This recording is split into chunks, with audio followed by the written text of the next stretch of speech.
Gout. Ouch.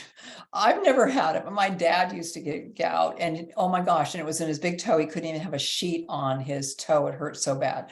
So that's a lot of times where it shows up is in the big toe. And so what is causing gout? Well, it's called something called uric acid, and it's caused by foods that are high in purine.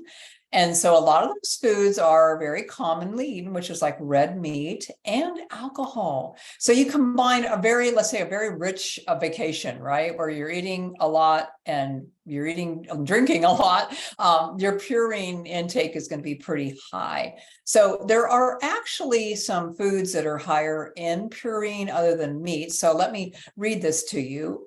Yeast, asparagus, peas, beans, and mushrooms. So if you're a person who has a tendency to get gout, you might want to pay attention by eating a lot of that. So red meat, pork, lamb, even venison, and too much can cause this uric acid to build up. Here's another one is aspirin. Oftentimes you're told by your doctor to take a small baby aspirin a day. Well, that also can increase the uric acid. So if you're a person who gets gout, you may want to ask yourself, am I taking a lot of aspirin? Okay. Sometimes we take aspirin to help with the gout pain, which would not be a good idea to do. Want to get recipe and tips directly to your inbox? Sign up at divinefarmerhealth.com.